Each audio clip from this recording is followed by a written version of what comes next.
자, 오늘은 사랑의 능력입니다라는 제목으로 함께 좀 말씀을 나눠보려고 합니다. 사랑이 능력입니다. 지금 오늘 본문은 주일 본문이죠. 지난 토요일 본문 마무리가 어떠했는지 우리 기억 잠깐 해보시겠습니까? 토요일 본문에 좀 핵심적인 키워드가 있었죠. 하나는 부끄러움이었고요. 하나는 분노였습니다. 그래서 우리는 어디에 반응할 것인가 라고 우리가 말씀을 좀 나눴습니다. 가룟 유다는 사실 그 부끄러움에 반응해서 회개할 기회가 사실 여러 차례 있었습니다. 그런데 그는 자꾸 분노에 반응하게 되죠. 그러고 나서 주일 예배 설교를 준비하는데 갑자기 가인이 툭 떠오르더라고요. 근데 가인이 왜 떠오르나 봤더니 어제, 그러니까 그 당시 기점으로 해서 어제, 그러니까 토요일 날 본문에 그 가룟 유다와 동일했던 거예요. 하나님은 계속 경고하셨어요. 예배 안 받으신 것도 실은 경고예요. 뭔가 요즘 예배가 잘 안 드려지는 거예요. 말씀 묵상이 잘 안 되는 겁니다. 남들은 말씀 묵상 잘하는 것 같은데 나는 이상하게 안 되는 것 같아요. 설교 준비도 잘 안 되고요. 또 말씀을 듣는데도 잘 안 들리고요. 뭐 여러 가지가 좀 안 되는 겁니다. 그럴 땐 뭘까요? 경고죠. 경고예요. 그때는 부끄러워해야 돼요. 내가 말씀 묵상을 잘 못하는구나. 설교 준비가 온전치 못하구나. 부끄러워해야 되죠. 근데 그것을 오히려 분노에 반응하게 되면 바로 누구였냐면 가인이 그랬다고요. 예배를 안 받으셨으면 반응을 해야죠. 이것은 하나님께 경고다. 굉장히 부끄러운 일이다 해야 되는데 오히려 분을 내다가 결국 동생 아벨을 죽이게 됩니다. 자, 그 두 개의 키워드 가지고 주일날 묵상을 했어요. 그때 예수님이 마지막 사인을 보는 게 뭐였죠? 떡을 찍어서 가룟 유다에게 전해주는 겁니다. 이게 어떤 사인인지 알아요. 이런 거 있죠. 서로 관계가 어려울 때는 직접적으로 얘기 못합니다. 이렇게 넌지시 얘기한다고요. 이렇게 사인을 준다고요. 지금 그러시면 안 됩니다. 사인을 자꾸 드려요. 부모도 자녀에게 사인을 주고 또 서로 관계 속에서 사인을 자꾸 줘요. 근데 사인을 못 읽거나 사인을 무시할 때가 있죠. 아마 가룟 유다는 제가 보기에는 이 사인 뭔지 알았을 거예요. 근데 뛰쳐나갑니다. 네가 할 일을 속히 해라. 어떤 상태인지 모르지만 아무튼 훅 나가버려요. 자, 그러고 나서 오늘 본문이에요. 오늘 본문입니다. 자, 같이 한번 눈으로만 보세요. 그가 나간 후에 거기에 박스 한번 쳐주시죠. 그 다음에 뭔가 예수님이 고별사를 준비하십니다. 가룟 유다 나갔어요. 이제 나머지 제자들과 함께 이야기를 나눕니다. 이 고별사가 언제까지 이어지냐면 16장 후반부까지 이어집니다. 16장 33절 제가 언제 지난 주중인가요? 주일 설교 때인가 한번 말씀드렸어요. 16장 33절 나중에 나올 겁니다. 그게 뭐냐면 너희가 세상에서는 환난을 당하나 그러나 담대하라. 내가 세상을 이기었노라. 그게 16장 33절에 거기까지가 고별사예요. 마지막. 그리고 17장은 뭘까요? 여러분들 잘 아시는 그 예수님의 그 기도가 쫙 나온다고요. 기도가. 이제 다음 달에 이제 저희가 3월 달에 묵상하게 될 부분인데, 자, 그래서 고별사가 이제 시작이 돼요. 자, 고별사의 오늘 초반 핵심 키워드를 한번 찾아보실래요? 저는 눈에 확 띄더라고요. 자꾸 반복되는 단어가 아무래도 핵심적인 단어 아니겠습니까? 오늘 초반부의 핵심 단어가 뭐가 될까요? 영광이에요. 영광입니다. 자, 31절에서도 영광 두 차례가 나오고요. 그 다음에 32절에서도 영광 두 차례가 등장합니다. 뭔가 영광 그러면 즐거운 거 아니에요? 좋고 굉장히 환호성이 터져 나올 것 같은 그런 분위기입니다. 그런데 유다가 그 자리를 떠난 것이 그런 영광과 무슨 관련이 있을까요? 자, 요한복음에서는 사실 새벽에도 여러 번 말씀드렸습니다만 예수님께서 영광 받을 때를 아시고 라고 할 때 그 영광 받을 때는 반드시 뭐와 연관이 되어 있다? 예수님의 십자가의 죽음과 연관이 되어 있습니다. 이것은 우리의 유추가 아니라요. 딱 그거예요. 이것은 뭐 제론의 가능성이 없는 예수님께서 영광 받으실 때를 아셨다라고 하는 것은 그 표현을 다시 얘기하면 예수님께서 십자가에 돌아가실 때를 아셨다라는 거예요. 자, 그러면 지금 얘기하는 영광은 뭘 얘기할까요? 가룟 유다를 떠난 것이 이제 가룟 유다를 통해서 팔리게 되고 이제 십자가로 진짜 얼마 남지 않은 십자가의 길이 임박했음을 이제 알리는 거예요. 근데 표현은 뭐라고 합니까? 영광 받을 때가 됐다는 거예요. 자, 십자가의 죽음과 관련이 있습니다. 자, 죽음이 임박했다라는 것은 하나님께서 영광 받으시고 또 주님께서도 영광 받으실 때가 되었다라는 거예요. 오늘 본문 한번 31절, 32절 한번 보시면 거기 이렇게 나와 있습니다. 예수께서 이렇게 말씀하시죠. 지금 인자가 누구죠? 예수님 자신이에요. 예수님이 영광을 받았고, 과거 시제죠. 받았어요. 그리고 하나님도 뒤에 받으셨다. 간단히 얘기하면 예수님도 영광 받았고 하나님도 받으셨다 이거예요. 누구로 인해서 하나님이? 예수님으로 인해 영광을 받으셨대요. 그리고 32절 내용은 이런 거예요. 하나님이 그로 말미암아, 누구로 말미암아? 예수님으로 말미암아 영광을 받으실 뿐만 아니라 하나님이 영광을 받으실 뿐만 아니라 영광을 주셨다라는 거예요. 뭐라고 하죠? 하나님도 자기로 말미암아 그에게 영광을 주셨다. 그러니까 예수님을 통해서 영광을 받으신 하나님이 오히려 이제는 예수님에게 영광을 주셨다. 이런 얘기가 나옵니다. 처음에는 두 분 다 영광을 받으셨고, 근데 예수님을 통해서 영광을 받으신 하나님이 이제는 예수님에게 영광을 주셨다. 이런 어떤 모습이 나와요. 자, 그러면 하나님이 영광을 받으신 통로가 뭐였을까요? 하나님이 어떻게 영광을 받으셨나요? 오늘 본문을 근거로만 보면. 자, 우리가 하나님 영광 받으십시오라고 얘기하잖아요. 뭘 영광 받아요? 여러분들 뭘 가지고 영광 돌릴 거예요? 하나님 영광 받으소서 하고 찬양하잖아요.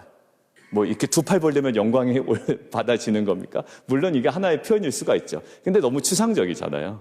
하나님 영광 받으십시오라고 할 때. 근데 예수님이 하나님께 어떻게 영광을 돌려드렸냐라는 거 잘 보면 되잖아요.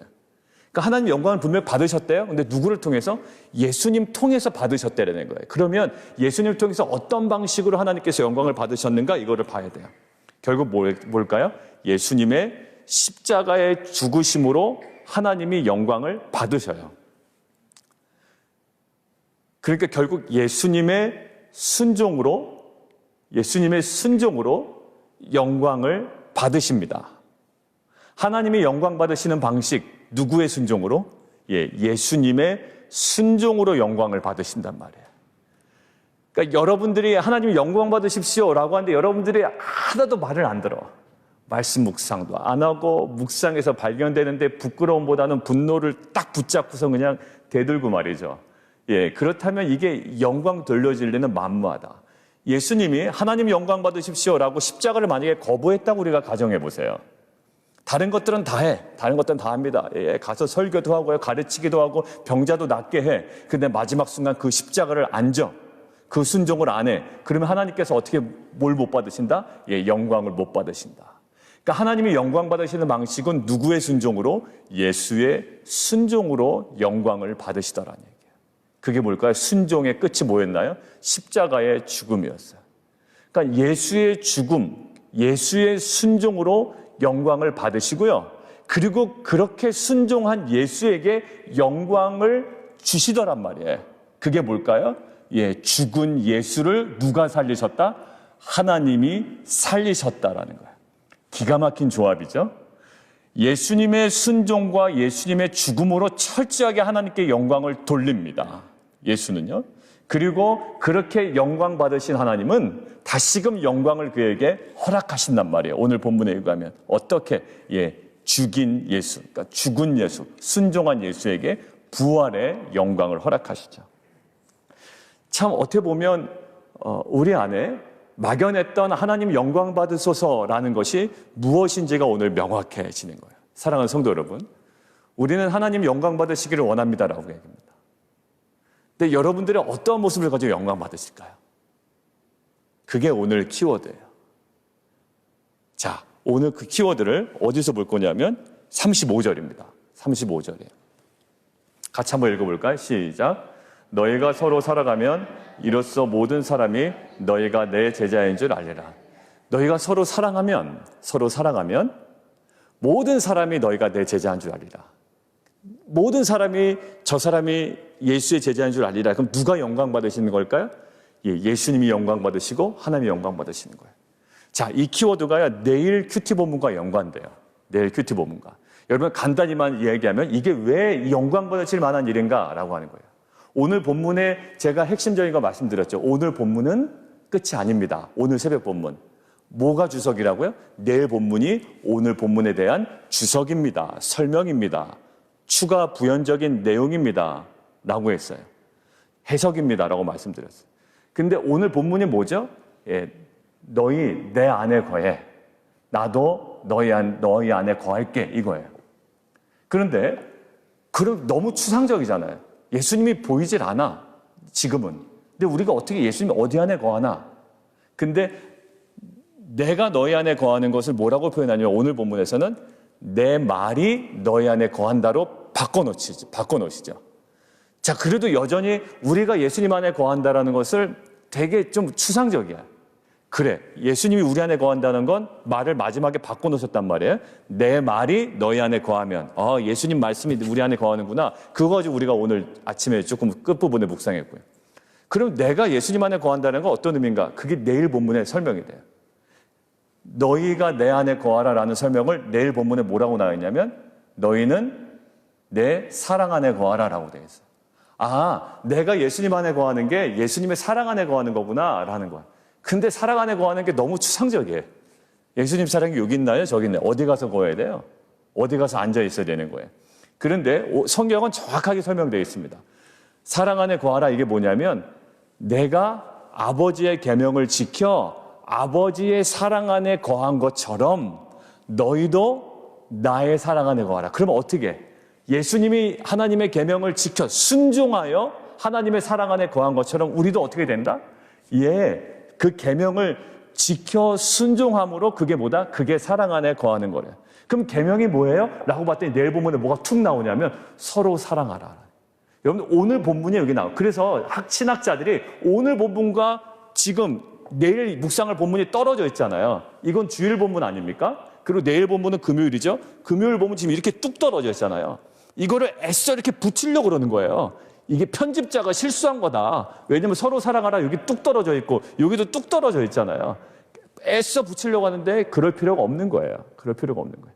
결국 뭐냐면 지금 오늘 얘기하는 것 너희가 서로 사랑하면 이건 뭐죠 결국? 네가 내 안에 거하는 거와 동일한 단어죠. 사랑 안에 거하라. 사랑 안에 거하는 방식이 뭐라고요? 내가 계명을 지키는 것으로서 사랑 안에 거하는 거예요. 계명이 뭐라고요? 그 계명은 이것이니 너희가 서로 사랑하라는 거예요. 그럼 서로 사랑하는 것이 주님 안에 거하는 것이고요. 그것이 무엇으로 보일까요? 그것이 하나님의 영광이 된다고요. 그러니까 결국 우리가 하나님의 영광을 드러내게 하는 가장 최종 지점은 뭐냐면 그 계명에 순종하는 건데 그 계명의 마지막 계명이 뭐냐면 새로 주신 계명이 뭐냐면 서로 사랑하라라는 거죠. 결국 우리가 하나님께 영광 돌리기를 원합니다라고 할 때 실은 하나님께서 우리에게 딱 주시는 말씀은 이거예요. 예수님은 순종으로 하나님께 영광을 올렸어요. 철저한 순종으로 하나님께 올렸습니다. 그 순종이 아니면 영광 돌릴 수 없어요. 우리에게도 요구하시는 거예요. 그게 뭘까요? 서로 사랑하라는 거예요. 근데 서로 사랑하는 거 어렵지 않을 것 같아요. 그냥 우리는 서로 사랑하고 있는 것 같고요. 근데 실은 사랑이 어떠한 사랑이냐면 오늘 얘기가 뭐죠? 내가 너희를 사랑한 것 같이 해서 딱 걸리는 거. 우리가 숨이 확 막히는 겁니다. 그냥 우리가 서로 사랑할 수 있을 것 같아요. 내가 안종호 집사님도 사랑하고요. 안명 집사님도 사랑하고요. 그냥 나쁘지 않으니까 관계가. 그냥 우리는 서로 사랑하고 또 어려울 땐 가서 좀 도와드리고도 싶고 또 밥도 같이 먹고 싶고 막 서로 사랑하는 것 같잖아요. 별로 부담 안 되는 사랑 같잖아요. 근데 오늘 뭐라 그러냐면 34절에 새 계명을 너희에게 준다라는 거예요. 새 계명. 이 새 계명은 뭐냐면 그럼 헌계명이 있었나요? 새 계명을 주노니 뭐라고? 서로 사랑하래요. 자, 그런데 잘 보세요. 신명기나 이쪽 레위기나 앞에서 보면 하나님께서 이스라엘 백성에게 주신 계명이 있어요. 뭐죠? 하나님을 내 마음과 뜻과 정성을 다하여 내 하나님을 사랑하고 그리고 내 이웃을 내 몸과 같이 사랑하라. 이게 율법이요. 선지자의 강령이고 이것이 핵심이다라고 했죠. 비슷한 것 같아요. 서로 사랑하라라고 되어 있잖아요. 근데 그거와 조금 달라요. 그 때문에 내 이웃을 뭐처럼? 네 몸과 같이 사랑하라라는 거예요. 근데 오늘은 어떻게 해요? 내가 너희를 사랑한 것처럼 서로 사랑하라. 달라요. 약간 기준이 다르고요. 지금은 어떠냐면 새로운 질서가 시작했다는 거예요. 왜 새 계명이라고 굳이 붙였을까? 그때 계명 내가 얘기한 거 들었지? 그때 계명처럼 지켜 이렇게 얘기 안 하고 새 계명을 너희에게 준다. 내가 너희를 사랑한 것처럼 너희가 서로 사랑한 것이 새로운 계명이야. 이 새로운 계명이라는 건 질서가 바뀌었다는 거. 무엇으로 말미암아? 예수의 죽음으로 말미암아. 예수의 부활로 말미암아 이제 기존 질서가 바뀌었다. 새로운 질서가 도래했다라는 거예요. 이제는 어때요? 결국 내용상 비슷해 보지만 그 근거가 예수님께서 우리를 사랑하신 것처럼 서로 사랑해요. 그 십자가를 근거로 35절에 너희가 서로 사랑하면 모든 사람이 너희가 내 제자인 줄 알리라. 결국 그것을 통하여 뭐가 드러난다? 영광이 드러난다는 거예요. 영광이. 새로운 질서 속에 하나님의 영광을 드러내는 방법이에요. 새로운 질서 속에 하나님의 영광을 드러내는 방법. 서로 사랑하지 않으면 도무지 드러날 방법이 없는 그 서로 사랑하는 이 계명, 새로운 계명. 사랑하면 되지 않나? 그게 어렵나? 이렇게 얘기할 건데 여러분들 사랑에는 뭐가 들어갈까요? 진짜 리얼 사랑에는 희생이 들어갑니다. 그리고 자기 부인이 들어가요. 사실상 사랑은 자기 부인한 자에게 온전히 드러나게 되어 있어요. 우리가 막 하하하고 웃고 서로 관계가 좋은 걸 사랑이라고 이야기하지 않아요. 그냥 관계가 좋은 거죠. 그걸 사랑이라고 이야기하지 않는다고요. 진짜 사랑은 희생이 들어가요. 철저한 자기 부인이 들어갑니다. 그러니까 사랑하기가 힘든 거예요. 그러니까 단순히 서로 사랑해라. 그러니까 서로 관계 좋으면 사람들이 너 영광 볼 거야. 그런 게 아니라요. 내가 너희를 사랑한 것처럼이에요. 그건 뭘까요? 철저한 십자가 앞에서 자기 부인으로 사랑을 온몸으로 보여주신 그 예수님의 사랑으로 서로 사랑하라는 거예요. 그래야 영광이 드러나고 그래야 너희가 내 제자인 줄을 알리라라는 거죠. 부모의 사랑을 가만히 한번 살펴보세요. 부모의 사랑을. 이제 우리도 부모잖아요. 어느덧 저희가 부모 세대가 됐습니다. 저는 항상 자식으로만 있을 줄 알았어요. 근데 어느덧 시간이 지나니까요. 엊그저께 제 생일이었잖아요. 그래서 막 애들이 했는데 막 카드를 써준 거예요. 그러면서 앞에 썼어. No cash. 카드만 있다는 거, 카드만 있대. 근데 카드를 딱 열었는데, 이렇게 마음이 감동이 이렇게 밀려오더라고요. 왜냐면 막내는 또 요즘에 영어를 잘 안 쓰려고 그래요. 막내가 오히려 한국어가 제일 불편한 애 아니에요? 근데 걔는 좀 희한해. 걔는 어떻게 해서든지 한국어로 얘기하려고 그러고, 한국어로 편지 쓰려고 그러고, 한국어로 카드를 쓰려고 그래서 한국어로 아주 글씨를 잘 썼어요. 그러니까 이게 부모 마음이구나라는 게 느껴요. 자, 그러면서 걔가 거기다 써놓은 내용이 뭐냐면 결국 뭐에 대해서 감사하고 뭐에 대해서 감동하냐면 별로 해준 건 없지만 걔가 느낄 때 아빠의 희생이야. 그러니까 사랑이 그냥 해줬어 안 해줬어가 아니야. 이제는 애가 크면 클수록 뭐를 보냐면 부모의 희생을 봐요. 부모의 희생에서 사랑을 본다고요. 그러니까 정말 사랑은 뭘까요? 자기 부인이 있어야 돼. 예수님이 뭘처럼 그냥 아까 구약에서 뭐였죠? 내 몸과 같이 사랑하라 그 정도가 아니라 내가 너희를 사랑한 것처럼 사랑하라는 거예요. 그러니까 철저한 자기 부인이죠. 희생이에요. 자, 왜 사랑에 감동받을까요? 결국 부모의 사랑 속에 있는 희생이 있기 때문에. 왜 우리가 예수님의 사랑에 감동받을까요? 사랑이 뭔데? 그냥 안 보이는데. 왜 어쩔 때 보면 마음이 덤덤해져서 예수님의 사랑 그런데도 별로 감동이 안 될 때가 있잖아요. 여러분들 그런데도 왜 예수님 사랑하면 우리가 감동이 될까요? 그 안에 철저한 자기 부인과 십자가라는 희생이 있기 때문이죠. 하나님이신 예수님의 자기 부인이 있기 때문이에요. 결국 서로 사랑하라는 새 계명은 이제 재편된 질서가 있다는 거예요. 새로운 질서가 있는데 그 질서 속에 하나님의 영광을 드러내는 온전한 방법이 뭐다? 예수님의 자기 희생적 그 사랑이 너희들 서로 가운데 드러나야 된다는 거예요. 너희가 십자가의 삶, 자기 부인 막 이야기하는데 그것이 어디서 드러나야 된다? 바로 상호 관계 속에 제자들의 삶 가운데 그게 그 십자가의 사랑이 드러나야 된다. 희생적 사랑. 희생적 사랑. 우리가 관계는 좋잖아요. 그죠? 우리 성경 공부할 때도 너무 분위기 좋았어요. 막 음식도 막 서로 준비해주고. 그게 사랑이 아니라는 건 아니지만 예, 그것을 뛰어넘는, 정말 우리가 필요할 때 우리의 자기 부인과 그 희생적 사랑이 우리 가운데 보이지, 그것이 이제 영광이 되는 거죠. 여러분들 막 투덜대시는 분이 있어요. 공동체에 온 다음에. 그러니까 신앙이 없지만 그래도 투덜댈 때 어떤 게 제일 투덜대는지 아세요? 투덜대시는 분 제가 뭐라고 그러는 거 아니에요. 어떤 모습에 투덜대는지 아세요? 예, 사랑 없다고 그래요. 사랑 없어서 투덜댄다고요, 실은. 막 이 교회가 왜 복음적이지 않아? 이렇게 투덜대지 않아요. 그거는 이제 나중 문제고요. 딱 투덜대는 게 이겁니다. 딱 두 가지예요. 왜 교회가 정의롭지 못해? 이거고요. 두 번째가, 오히려 두 번째가 첫 번째인데, 사랑이 없다 이거예요. 사랑이 없다. 그만큼요, 뭘 느낄까요? 예, 그게 예수님의 속성 아닙니까? 하나님의 속성? 공의와 사랑. 예, 공의 없다고 그래요. 정의 없다고 그러고, 무너졌다고 그러고, 사랑 없다고 그래요. 아, 이게 복음적이지 않은데요. 이런 건 없어요. 그건 나중의 문제예요. 여러분들 정말 예수님의 영광, 복음의 영광이 어디서 드러날까요?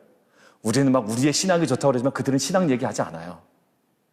예, 우리만 신학 얘기하지 그들은 신학 몰라요. 그리고 신학을 알아야 예수님 믿나요? 그렇지 않더라고요. 무엇을 통하여? 예, 서로 사랑하면. 근데 그 사랑이 무슨 사랑이기 때문에? 예수님께서 우리에게 베푼 그 사랑이기 때문에 내가 너희를 사랑한 것처럼 너희가 서로 사랑하면 모든 사람이 너희가 나의 제자인 줄을 알리라. 아무리 우리는 십자가의 복음이다 외쳐도 우리의 그 자기 희생적, 자기 부인적 사랑이 우리 가운데 드러나지 아니하면 우리는 뭐라고 같다? 예, 꽹과리와 같다라고 그러잖아요. 이 사랑은 정말 묵직한 거예요. 그냥 분위기 좋은 걸 사랑이라고 얘기하지 않아요. 예, 자기 희생적 사랑이에요. 부부관계도 마찬가지죠. 남에게 보여준 부부관계가 있잖아요. 특별히 이제 저는 더 보여주겠죠. 왜냐하면 다정다감한 모습이 안 보이면 본이 안 되니까 괜찮았어 여보? 이러면서 막 그럴 거 아니에요? 근데 여러분들 그건 자기 희생적 사랑이라고 할 수가 없어요. 그건 자기를 위한 거지. 남들이나 욕할까 봐 그냥 괜찮은 척 하는 거죠. 그게 무슨 쇼하는 사람이지 그게 무슨 희생이에요. 희생은 와이프가 알아요. 얼마나 내가 희생하는지. 그걸 통해서 모를까요? 복음의 영광을 느낀다고요. 저의 희생 때문에. 아이들이 왜 그걸 쓸까요? 예, 아이들이 그 희생을 느끼기 때문에 그 안에 사랑을 느끼고 그 안에 영광을 누리며 자기들도 그 사랑 안에 완전 감동되어 변화되는 거예요. 사랑이 사람을 변화시킵니다. 물론 아이들을 막 붙잡고 야 이놈의 자식아 이런 것도 사랑의 한 표현이라 할 수 있지만 여러분들 그때 한 번 더 생각하시고 정말로 예수님께서 자기 부인적 희생의 사랑으로 십자가에 달리신 그 사랑이 나를 통하여 증거되고 보여지고 있는가? 우리는 다시 한번 돌아보는 공동체가 되기를 원합니다. 자, 제목이 뭐였죠, 오늘? 예, 사랑의 능력입니다. 예, 사랑의 능력이. 우리가 복음 전할 때요, 정말 우리의 그냥 분위기 좋은 거 당연한 거고, 그건 당연한 거고, 남들이 왔을 때, 이 교회 분위기 좋다라는 것은 당연한 거고요. 그것을 뛰어넘는 자기 희생적 사랑이 우리 가운데 온전히 드러날 말미암아 그들에게는 신학이 안 보이고요. 그게 바로 그들에게는 신학이에요. 우리의 삶이. 그러니까 정말 그들에게 보여줄 수 있는 신학적 삶, 그러한 신앙이 우리 가운데 회복되는 공동체 되기를 원합니다. 자, 두 번째는요. 두 번째는 이겁니다. 두 번째는 베드로의 메시지를 가지고 좀 보려고 그래요. 베드로의 메시지. 베드로의 메시지가 참 우리는 베드로 자꾸 욕하려고 그러잖아요. 예, 욕하려고 그러는데 한번 보세요. 거기 37절 맨 마지막 주를 위하여 거기서부터 같이 읽어요. 한번 시작. 주를 위하여 내 목숨을 버리겠나이다. 자, 베드로가 알고 얘기한 걸까요? 모르고 얘기한 걸까요? 모르고 얘기한 거예요. 이런 예, 베드로예요. 역시 베드로답게. 그런데 제가 어느 책을 쭉 읽다가 호스킨스라는 그 학자가 써놓은 글을 읽다가 이렇게 하나 쿵 오는 그 표현이 하나 있었어요. 뭐냐 하면 이런 거죠. 복음서에도 이렇게 베드로가 얘기하잖아요. 내가 주와 함께 죽을지언정 주를 결코 부인하지 않겠습니다라고 이야기한다고요. 지금 딱 이런 느낌이에요. 그런데 이거를 뭐라고 얘기하냐면 두 개가 동시에 나타났다고 그 학자는 보는 거예요. 하나는 뭐냐면 현재적 허위성이에요. 현재적 허위성. 지금은 허위야. 지금은 아니에요. 무슨 말인지도 모르고 얘기한 거예요. 그러니까 현재적 허위성과 두 번째는 뭐냐면 궁극적 사실성이래요. 이 멘트에 담겨져 있는 게. 현재적 허위성과 궁극적 사실성이 담겨져 있는 표현이에요. 근데 그러고 나서 보니까 맞아요. 지금은 무슨 말인지 모르고 막 내뱉은 거예요. 그런데 결국 베드로의 삶은 어떻게 됐으면 궁극적으로 정말 이렇게 살았다라는 얘기예요. 이것을 이렇게 묵상을 하다가 이제 그렇게만 딱 써 있는 거예요. 근데 이제 뭐가 울림이 있는데 이걸 가지고 이제 좀 이렇게 생각을 해본 거예요. 묵상을 한 겁니다. 그런데 우리의 모습도 사실 그런 것 같은 거예요. 왜냐하면 우리가 마구마구 내뱉습니다. 막 십자가의 복음 막 얘기하는데 실은 하나님 보시기에 저거 뭣도 모르고 막 얘기하지 이런 느낌을 받을 때가 있거든요. 제 자신이. 우리 안에도 이런 부분이 있다고요. 우리 말하는 게 정말 진심입니까? 아닐 거라고요. 사람들의 눈치도 보고 또 여러 가지 상황 때문에 또 많은 것들을 또 인위적인 어떤 이 대화들이 오고 갈 때가 있어요. 근데 우리 안에도 현재적 허위성이 여실히 드러날 때가 있다. 그러나 우리가 이것을 그냥 현재적 허위성으로 묻어놓을 게 아니다라는 거예요. 뭘까요? 궁극적 사실성이 내포되어 있는 우리의 고백이기도 해요. 그렇다면 이 간극을 어떻게 메꿀 것이냐라는 거예요. 이 간극을. 현재적 허위성도 여전히 살아있고 궁극적 사실성도 살아있는데 이 간극을 어떻게 메꿀 것이냐라는. 자, 그런데 이 현재적 허위성은 무엇으로 드러나냐면 결국 이런 거죠. 자신이 연약하다라는 것에 대한 무지가 있었던 거예요, 베드로는. 자신이 연약하다라는 이 깨달음만 있었으면 이렇게 마구 내뱉진 않았을 텐데 자신이 연약합니다라는 것에 대한 철저한 무지. 두 번째, 스스로 할 수 있다라는, 스스로 나는 결정만 하면 할 수 있다라는 오만함인 거예요. 이 두 가지입니다. 나는 신앙생활을 오래 했기 때문에 지금 잠깐 떠나가도 나는 언제든지 돌아와. 여러분들 이게 사람들한테 다 있어요. 저한테는 어떤 오만함이 있을까요? 저는 지금 오만함에 크게 당하고 있습니다, 최근에. 저는 운동을 한 10몇 년, 거의 20년 가까이 했잖아요. 아침마다 뛰고. 근데 최근에 저희 아파트 짐이 리모델링 한다고, 레노베이션 한다고 문을 닫아버렸습니다. 제가 그것 때문에 또 운동하는 라이프 탐내 이거는 끊기는 좀 아깝잖아요, 돈이. 그게 또 한 달씩 얼마입니다라는 거는 실은 1년 끊을 때에 n분의 1 할 때 한 달 금액이지 이게 내가 한 달만 끊을게요 10불 이게 아니라고요. 그러니까 이게 애매해서 운동을 나가서 해야 되는데 또 오늘 엄청 춥잖아요. 그러니까 이제 이런저런 핑계로 안 하게 되는 거예요. 근데 안 하게 될 때 저는 운동을 안 할 때도 있었거든요. 근데 안 하다가도 몰아서 하면 그동안에 조금 이렇게 좀 부풀어 올랐던 살이 이렇게 좀 단기간에 좀 빠지고 막 이랬던 오만함이 있었어요. 오만함이. 그래서 조금 안 해도 그래 괜찮아. 그냥 바짝 당겨서 하면 되라는 오만함이 있었는데요. 이제는 그 오만함 앞에 제가 체중계를 올라보고 깜짝 놀랐어요. 깜짝 놀랐어요. 이게 아닌 거야. 그리고 이래서도 안 되는 거예요. 자, 왜 그러냐면 여러분들 그게 오만함이 없었다면 제가 어떻게 해서든지 나갔겠죠. 춥더라도 뭐 뒤집어 쓰고 나가든지 나갔겠죠. 그러니까 그 오만함이 저로 하여금 오히려 좋지 않은 열매를 맺게 한 거예요. 여러분 보십시오. 현저적 허위성, 제가 주를 위하여 내 몫을 버리겠습니다. 이 현저적 허위성이 들어있는 건 딱 두 가지. 자기가 연약하다라는 것을 인정을 못할 때. 두 번째, 스스로 나는 맘만 먹으면 언제든지 할 수 있어. 신앙생활 내가 조금 떨어졌지만 언제든지 복귀할 수 있고 운동 내가 지금 안 하지만 운동 내가 조금 바짝 하면 언제든지 체중 내가 돌이킬 수 있어 라는 이런 오만함. 이 오만함이 결국 현재적 허위성을 더욱더 강화하더라는 얘기예요. 그러면 우리가 현재적 허위성을 어떻게 돼요? 궁극적 사실성으로 옮겨가기 위해서는 우리가 어떤 작업이 필요할까요? 이 두 가지가 무너져 내리는 작업이 필요하다고요. 나는 연약해. 그 나는 할 수 없어. 나는 안 하다가 내 마음대로 해서 모든 것을 이룰 수 있는 존재가 아니야. 나는 연약하고 어떻게 보면 이 표현이 이렇게 자극적인 표현만 생각할까요? 예. 그래, 쓰레기 같은 놈이야. 뭐 이런 거죠. 예. 나는 연약해. 라는 거야. 그런 고백이 있어야, 그런 낮아짐과 그런 깨달음이 있어야 어디로 간다? 궁극적 사실성. 이 고백이 오한함과 교만함과 또 연약함을 인정하지 않은 무지에서 나온 고백이었지만 이것들이 하나 둘씩 내려가고 깎여지고 무너질 때 이 고백은 또 우리의 마음먹은 소원들은 정말 하나님의 은혜로 궁극적인 사실로 열매 맺을 줄 믿습니다. 여러분들 그러고 보니까요. 베드로가 지금 베드로 아니에요? 베드로가 마지막에 이제 이 모든 것들이 다 깨질 때가 있었어요. 언제죠? 예수님 부활하셨는데도 불구하고 이제는 의욕도 안 생겨. 그죠? 그래서 자기가 옛날 직업으로 돌아간다고요. 옛날 직업으로 돌아가고 그냥 고기 잡고 있는 거예요. 예수님 나타났는데도 화들짝 놀라가지고 뭐 숨기 급급하고 막 뭐 가다가 막 빠지기도 하고 막 그러죠. 근데 이 베드로에게 예수님 뭐를 물어보시죠? 내가 너를 사랑하는, 그러니까 네가 나를 사랑하느냐라고 물어보시죠. 옛날 베드로 같았으면 뭐가 있었으면 현재적 허구성, 허위성에 가득 찬 이 먹으면 할 수 있다라는 이것으로 여전히 가득 차 있었다면 그 질문에 뭐라고 대답했을까요? 네가 나를 사랑하냐 그러면 아이고 예수님 모르냐고 이렇게 대답했을 거예요. 근데 베드로가요 굉장히 겸손하게 조심스럽게 대답해요. 주님이 아십니다라는 거예요. 깨졌죠. 어떻게 보면 인간으로서는 세상적으로 보면 굉장히 연약해졌죠. 힘 없어졌죠. 그런데 그때 예수님이 사명 주신다고요.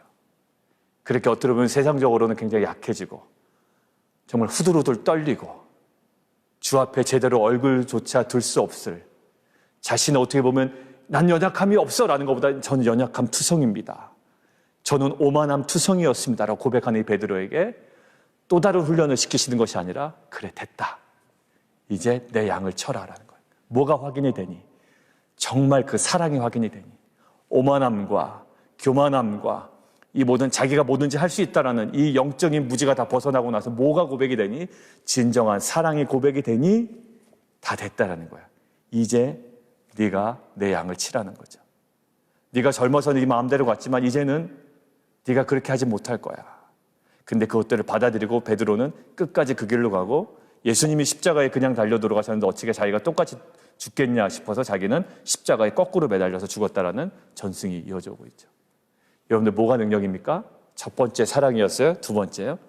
결국 예수님이 받아낸 거기 고백이 뭐예요? 베드로의 열심입니까? 막 베드로의 막 예민함입니까? 베드로의 어떤 막 똑부러짐입니까? 아니요. 베드로는 정말로 너무너무 흐들흐들해졌고요. 이제 그 앞에 고백하는 한마디가 사랑이었다고요. 여러분들 사랑이 능력입니다. 여러분들 우리가 막 예민해져 있을 수도 있어요. 어떤 사람이 또 저렇게 믿음 생활을 해 그래가지고 정말로 막 우리가 그 영혼을 붙잡고 기도하기도 하고 막 하지만 너무 예민해져 있을 때 우리가 회복돼야 될 게 뭘까요? 그래도 사랑해. 그래도 사랑해. 왜? 예수님은 마지막 때 하나님께로 돌아갈 줄 아시고 어떻게 하셨다고요? 마지막 내가 이제 돌아갈 때가 됐구나라고 하시고 하신 일이 뭐라고요? 자기 사람들을 사랑하시되 어떻게 하셨다고요? 끝까지 사랑하셨다고.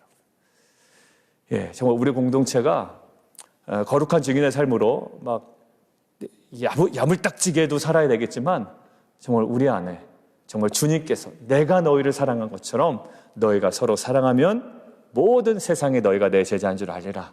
사랑의 능력임을 알고 우리가 정말 자기 희생적 그 자기 부인의 그 사랑의 실천을 통해 하나님께 영광 돌리는 또 복음의 귀한 열매를 맺어가는 빛과 소금 공동체가 되기를 원합니다. 우리 함께 좀 기도할까요? 사랑이 능력이에요. 정말로 그런 것 같아요.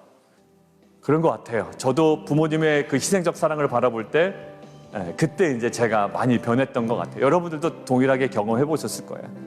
사랑의 능력입니다. 오늘 이 시간 우리 함께 기도할 때 하나님 내가 너희를 사랑한 것처럼이라는 단서가 있기 때문에 오늘 묵직한 거예요. 우리 서로 사랑하는데요? 아니에요. 그거는 사랑의 한 꼭지일 수는 있어요. 그러나 예수님이 얘기하신 그 사랑이 아닐 수도 있다고요.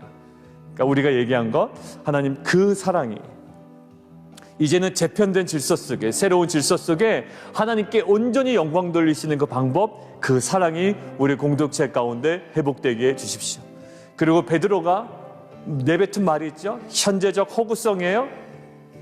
현재적 그 어떤 그 허위성이라고요. 그런데 이것은 또한 궁극적 사실성을 다분히 내포하고 있어요. 이 간극을 어떻게 줄여나갈까요?